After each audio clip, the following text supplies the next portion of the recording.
আমার অডিয়েন্স যারা আছেন কিংবা যারা ভালোবাসেন আমাকে ক্ষমা করবেন ভাই, হয়তো আমার চলাফেরায় কথাবার্তা যদি কোনো ভুল ত্রুটিতে পেয়ে থাকেন আমি আপনাদের কাছে আবারও ক্ষমা চাচ্ছি। আলম হাসান তো মনে হয় আমাকে ডিভোর্স দিয়ে দেবে, এরপরে হয়তো আমাকে রাখবে না। এই কথা বিবেচনা করে ও আমার মায়ের ব্যাপারে করলো কি, আমার মা জাদু করে। জীবনে ভাই আমি 2019 সাল থেকে কন্টেন্ট ক্রিয়েট করি, এখন পর্যন্ত এই যে কি যেন বলে কন্ট্রোভার্সি, ট্রল, টাকা ইনকাম, আমার এগুলার ভাই কোনো নাই। আজকে একটা সত্যি কথা বলে যাই, আমি যদি বাড়িতে বসে বসে কন্টেন্ট মেক করি আমি 1 লাখ টাকা বিল ঢুকাইতে পারবো। আলম তোকেও আমি বলি তোর মানে ছাড় দিয়েছি, ছেড়ে দেবো না। আজকে যেহেতু থানা পর্যন্ত আসিছি, শেষ আমি দেখবো, আর তুই আমাকে ছাড়িস, আমি তো ছাড়বো না, আমি সংসার করবো, করে দেখাবো ইনশাল্লাহ। আসসালামু আলাইকুম দর্শক, আলম্মা ফাডার ফো ফাডা কত বড় খারাপ মানুষ একবার চিন্তা করে দেখেন। সে এখনো বলে সে নাকি 10-12টা বিয়ে করতে পারে, এখনো পর্যন্ত সে শর্মিলার বিরুদ্ধে অপপ্রচার চালাচ্ছে। সে নাকি সে বলতেছে যে তার এই যে গত 2-1 দিনের মধ্যে যে মুক্তার সঙ্গে যে ঘটনাগুলো ঘটছে এগুলোর জন্য নাকি শর্মিলা দায়ী। আরে আলম্মা, শর্মিলা তো তোকে মুক্তি দিছে, ভালো মেয়ে বলে, ভদ্র মেয়ে বলে শর্মিলা তোকে ছেড়ে দিছে। যদি মুক্তার মতো মেয়ে শর্মিলার জায়গায় তখন হইতো, অর্থাৎ মুক্তার আগে যদি শর্মিলার আগে যদি মুক্তারে বিয়ে করতি, তখন এই মুক্তা তোকে এখন তুই জেলের মধ্যে থাকতি। এই শর্মিলা ভালো মেয়ে বলে, ভদ্র মেয়ে বলে তোর বিরুদ্ধে মামলা করে নাই, আইনি কোনো পদক্ষেপ নেয় নাই। তুই শর্মিলার সাথে যে কার্যগুলো করছস, তাকে যে নির্যাতন করছস, তোকে নারী নির্যাতনের মামলাতে সে কিন্তু ঢুকায় নাই। সুতরাং এটা তোমার মাথায় রাখতে হবে, ঠিক আছে? এটা তোমার মাথায় রাখতে হবে। তুমি এখনো পর্যন্ত শর্মিলার নাম না নিলে তোমার মনে হয় যেন ঘুম আসে না। শর্মিলা তোমার চোখে মুখে শুধু ভাসতে থাকে সারাক্ষণ, শর্মিলা শর্মিলা করে সারাক্ষণ চিল্লাও, এখনো শর্মিলার বিরুদ্ধে অপপ্রচার চালাইতেছো। আজকে শর্মিলা চাইলে সুরা এলাকা মিষ্টি বিতরণ করতে পারে, শর্মিলা খুশিতে। আজকে চাইলে শর্মিলা তোমার বিরুদ্ধে গরু জবাই করে খাওয়াইতে পারে। আমি শর্মিলাকে বলবো, তো বোন তুমি মিষ্টি বিতরণ করে দেখাই দাও এরকম একটা খারাপ ছেলে যে শাস্তি হয়েছে। আল্লাহ তোমাকে শাস্তি দেখাইছে, আল্লাহ তোমার দোয়া কবুল করছে। তোমার মনের যে একটা অভিশাপ সেটা এই আলিমের উপর লাগছে, লাগার কারণে আজকে তার এই দশা হয়েছে। দর্শক, এই বিষয়ে আমরা ছোট একটি ভিডিও ক্লিপ আপনাদেরকে শুরুতে দেখিয়েছি, এখন বাকি অংশটুকু আমি আপনাদেরকে দেখাবো। আমি আশা করব সম্পূর্ণ ভিডিও জুড়ে আপনি সঙ্গে থাকবেন, এবং চ্যানেলে যদি আপনি নতুন হয়ে থাকেন দয়া করে চ্যানেলটি সাবস্ক্রাইব করবেন এবং পাশে থাকা বেল আইকনটি বাজিয়ে রাখবেন। তো চলুন দেখে নেই, তারপর ভিডিও শেষে আলাপ করবেন ইনশাআল্লাহ। এই কালকের মূল ঘটনাটা হয়েছে এইটা নিয়ে, এবং এই ঘটনার পরে যখন ওকে আমি একটা ডাব দিয়েছিলাম তখন ও ডাবটা খায় নাই। তারপরে আমি বলছি ড্রাইভারকে, বলছি যে ভাই গাড়িটা ইউটার্ন করে আপনি ওকে নিয়ে বাসায় যান, কিন্তু বাসায় না যাইয়া ও ওই যে আমাদের বাড়িতে যে ইউটিউবার আসছিল যারা আমার সাথী ভাই, তাদের সাথে যখনই ও কথা বলছে ওনারা তখনই ওকে ভুল পরামর্শ দিছে, এবং ও নিজে ভালো থাকার জন্য। এবং যখন ও স্টেটমেন্ট দিছে তখন ভাবছে যে আলম হাসান তো মনে হয় আমাকে ডিভোর্স দিয়ে দেবে, এরপরে হয়তো আমাকে রাখবে না। এই কথা বিবেচনা করে ও আমার মায়ের ব্যাপারে করলো কি, আমার মা জাদু করে।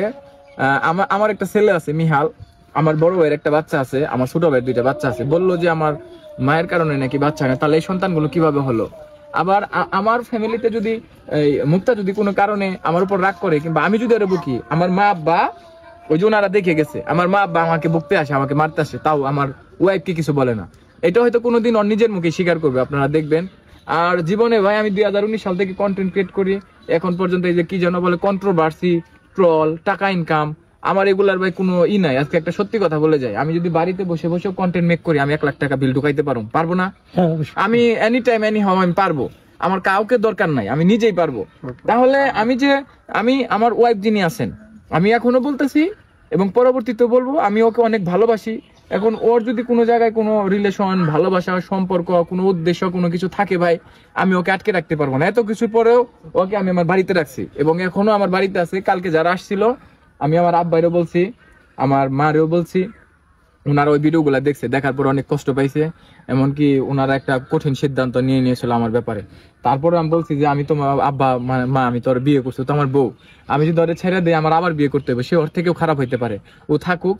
তো ওনারাও আমার সাথে খুব রাগারাগি করতে পারে। আমি আপনাদের কোনো স্টেটমেন্ট দিতে চাই নাই, আপনারা এই কয়জন এসে সকাল থেকে অপেক্ষা করছেন, যার কারণে দিলাম। ভাই আমার ভুল হইলে আমার অডিয়েন্স যারা আছেন কিংবা যারা ভালোবাসেন আমাকে ক্ষমা করবেন ভাই, হয়তো আমার চলাফেরায় কথাবার্তা যদি কোনো ভুল ত্রুটিতে পেয়ে থাকেন আমি আপনাদের কাছে আবারও ক্ষমা চাচ্ছি। শুধু এইটুকুই বলবো, আপনার ভাবির সাথে যাতে আমার বিচ্ছেদ না ঘটে। আপনার ভাবির যদি অতীতে কোনো ভুল ত্রুটি থেকে থাকে, অন্যায় করে থাকে, সেগুলা যদি কেউ পেয়ে থাকে, কারো হাতে থাকে, আপনারা তাকে ক্ষমা করে দেন। একটা মেয়ে যেন ভালোভাবে আমার সাথেই হোক, যে কোনো ছেলের সাথে হোক, সে যেন ভালোভাবে শান্তিতে সংসার করতে পারে। আলম তোকেও আমি বলি তোর মানে ছাড় দিয়েছি, ছেড়ে দেবো না। আজকে যেহেতু থানা পর্যন্ত আসিছি, শেষ আমি দেখবো, আর তুই আমাকে ছাড়িস, আমি তো ছাড়বো না, আমি সংসার করবো, করে দেখাবো ইনশাল্লাহ। মানে আপনি সংসার করে দেখাবেন, যত জ্বর জাপড়া বাধা আসুক, ঝড় যায় আসুক, আমি সংসার করবো, জোর করে হলেও আমি সংসার করবো। বিয়ে করার সময় আমার বাড়ির লোক ছিল না, তুই আমার জোর করে ধরে নিয়ে এসে বিয়ে করেছিস। তোর এখন কিসের সমস্যা? 6 লাখ টাকাতে মানে টাকা কি বাল নাকি যে টেনে টেনে ছিঁড়ে তোমার গাড়ি কিনে দেবো? তুমি আমার কি দিয়েছো যে তোমার আমি গাড়ি কিনে দেবো? এক বেলা খাতি দাও, তো 10 বেলা খুঁটা দাও, গায়ে হাত দাও, মারো, খান কি বেশি খাও, তোমার আমি কি মুখ দেখে তোমার আমি দেবো? তোমার যে আমি 6 লাখ টাকার গাড়ি কিনে দেবো, তুমি একদিন আমার ভালো রাখলে না, কিভাবে আমি গাড়ি কিনে দেবো? আপনারা আমার আগের ছবি দেখেন, এখন চেহারার সাথে আমার কোনো মেয়ে, হাজার হাজার মেয়ে ওর কাছে ফোন দেয়, দিয়ে দেখা করো, কেন দেখা করছো না, এখানে আসো ওখানে আসো। যত প্রস্টিটিউট আছে দুনিয়ায়, সবচেয়ে মডেলিং প্রস্টিটিউটদের সাথে ওর পরিচয়। ও যদি এত ভালো লোক হবে, এত হুজুরি হবে, বড় বড় ডায়লগ, এরকম বড় বড় পদ্ম ঘরে রাত্রি মুখস্থ করে, দিনই ভোরবেলা কয় ভিডিও ছাড়লে ভাইরাল হয়। ভোরবেলা আগে ঘুমিতে উঠে ছাড়ে কেন? ভোরবেলা উঠে নামাজটা তো পড়িস না, ভোরবেলা উঠে আগে বউর ভিডিও করে সেটা ছাড়িস। তো নামাজে কোরআন শরীফে কোনো হবে? আল্লাহ কি কোনোদিন তোর ইবাদত কবুল করবে? তুই যেই বউ বিয়ে করিস সেই বউ নিয়ে ভিডিও করিস। তুই এতই ভালো, আমি খারাপ, আমি খানকি বেশি মেনে নিলাম, তুই এত ভালো, তাহলে যেটা বিয়ে করিস পরের দিন তার ভিডিও কেন ভাইরাল করিস? তার কেন নটি বেশি বলিস? তুই যদি ভালো হবি তাহলে তুই সংসার করে দেখা, একটা বউ নিয়ে সংসার কর। তুই তো সংসার করতে পারবি না ভাই। তুই, আমি জানি এই ভিডিও করার পরে তুই আমাকে একটা কথাই বলবি, আলম হাসান, যে মুখটা পতিতা বৃদ্ধি করে। আরে পতিতা বৃদ্ধি করিস তো তোরা, তোদের মতো কিছু কুলাঙ্গার যে ওরা আছে, তারা এই এক একটা বিয়ে করে, বউ ব্যবসা, যারা যে বউ ব্যবসা করে তাদেরকে বলছি, বউ ছাড়ে, মানে একটা বউ নিয়ে যারা ভিডিও করে তাদেরকে আমি বলছি না, আমি কথাগুলো বলছি। যারা বউ ছাড়ে আর বউ ধরে বউর বদনামগুলো করে, আমি তাদেরকেই বলছি যে আপনাদেরকে বলছি, আপনারা হলো মানে পুরুষ বেশ্যা। মেয়েদের বেশ্যা বলেন না, আপনারা হলো পুরুষ বেশ্যা। মেয়েদের উপর আঙুল উঠাবেন না, আগে নিজেদের পিছনে দেখবেন যে গু আছে কিনা, তারপরে একটা মেয়ের উপরে আঙুল উঠায় কথা বলবেন। না কোনো মিল নাই আছে। আমার তো এখন কাজের বাড়িও কোনো মানুষ কাজ করতেও নেবে না, নেবে? কোনো বাড়ি যদি কাজ করতে চায় আমার কি নেবে? যে আপনার কাজের বুয়া হিসাবে নেবে, তাও তো নেবে না। আমার গরুর মতো অনেকের বাড়ি খাটায়, আর কয় যে আমি বলে রান্না করি না, আমি 1টার সময় উঠি।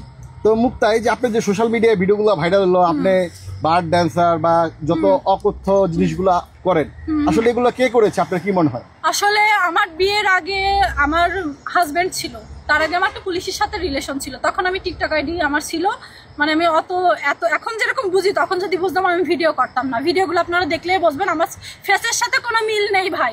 আমি ছোট ছিলাম, অবুঝ ছিলাম বলে, অবুঝ মানুষরাই তো ভুল করে, বুঝ মানুষ তার করে না, করে না। আমি এখন বোঝা শিখেছি বলে তো আজকে এই জায়গায় এসে দাঁড়াইছি, না হলে তো আমি এখানে আসতাম না। এখানে আমি কথা বলছি তারও কারণ আছে, আমার ভাইয়ের ফোন দিয়ে আজে বাজে কথা বলেছে, আপনার বোনের আমি ডিভোর্স দিয়ে দেবো, রাখবো না, অন্য সংসার করা যায় না, সংসার করা যায় না। তো 1 মাসও হয়নি ভাই, 6 মাস হয়তো, তখন তুই বলছিস যে বউ এই না ওই নেই, এই কথা বলতিস, তো 6 মাস হয়নি, 1 মাসের মাথায় কিভাবে তোর বউ খারাপ হয়? তুই দেখে নিয়ে আসিস নি? প্রিয় দর্শক, নিশ্চয়ই দেখেছেন, এই হচ্ছে আলম্যার অবস্থা। আলম্যা আসলে কখনোই ভালো হবে না, তার চরিত্র এরকম, সে সব সময় এরকম থাকতে চায়, সে সব সময় ভাইরাল হতে চায়, সে আগতে মুততে খাইতে ঘুমাইতে সব সময় বউকে ক্যামেরার সামনে রাখতে চায়, যার কারণে হচ্ছে যে তার একটা বউ থাকে না, যার কারণে তার সবগুলা বউ চলে যায়। তারপরে কয়দিন পরে বউ চলে যায়, আমার বউ চলে গেছে, আমার বউ চলে গেছে, আমার বউ ফিরিয়ে দাও, এইভাবে নাটকবাজি করবে। এই আলম এইভাবেই নাটকবাজি করবে সবসময়, কারণ এটা তার রক্তে মিশে গেছে, এটা তার পুরা অঙ্গে অঙ্গে মিশে গেছে, প্রতিটা শিরায় শিরায় মিশে গেছে এরকম অপকর্মগুলা, এরকম কাণ্ডগুলা, যার কারণে এই আলম কখনোই ভালো হবে না। এই আলমের চরিত্র এরকম ছিল এবং সবসময় এরকম থাকবেই। সে যদি ভালোই হইতো তাহলে সে বারবার বিয়ে করতো না, বারবার বিয়ে করছে ভালো কথা, কিন্তু তার যদি সংসার করার ইচ্ছা থাকতো সে বউদেরকে ক্যামেরার সামনে নিয়ে আসতো না, বউকে ক্যামেরার সামনে নিয়ে এসে বউ ব্যবসা করতো না। আপনারা জানেন যে সে এই বউকে ক্যামেরার সামনে নিয়ে আসলে তার যে মানুষ, আপনারা ভিডিওগুলো দেখেন, এগুলাতে মিলিয়ন মিলিয়ন ভিউ হয় এবং তার লাখ লাখ টাকা ইনকাম হয়। এই যে এই মুক্তাকে বিয়ে করার পরে আমি হলপ করে বলতে পারি আলম হাসান মিনিমাম 50 থেকে 60 লাখ টাকা ইনকাম করে ফেলছে, ঠিক আছে? এই যে ভিউর কারণে সে যত যাই বলুক তার তো টাকা আসতেছে, টাকার কাছে নিজের মান সম্মান ইজ্জত বিক্রি করলে অসুবিধা কি? টাকাই তো তার কাছে সব। সে এমন একটা প্রাণী যে টাকাই জীবনে সবকিছু বলে নিছে। আর আমরা তুচ্ছ একটা মান সম্মান নষ্ট হওয়ার ভয়ে অনেক সময় অনেক কথা বলি না, যে মানুষ আসলে কি মনে করবে, মানুষ কি আমার সম্পর্কে কি ধারণা লাভ করবে, বা আমাকে একটা নেতিবাচক ভাবে মানুষ চিনবে, এই ধারণা মতে আমরাও কন্টেন্ট ক্রিয়েট করি, কিন্তু আমরা কখনো এরকম কথাবার্তাও কিন্তু আমরা বলি না, আমরা অনেক চিন্তা ভাবনা করে কিন্তু কথাবার্তা বলি। কিন্তু এই আলম ভাই এমন একটা প্রাণী যে ভেফাস কথাবার্তা বলতেও তার দ্বিধা হয় না, সে বলে ফেলে।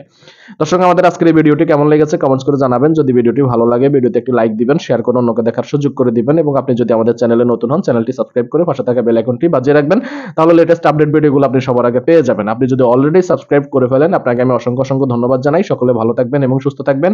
ইনশাআল্লাহ পরবর্তী ভিডিওতে আবার আপনাদের সঙ্গে দেখা হবে। সে পর্যন্ত আপনাদের সকলের সর্বাঙ্গীন মঙ্গল কামনা করছি এবং বিদায় নিচ্ছি। আসসালামু আলাইকুম।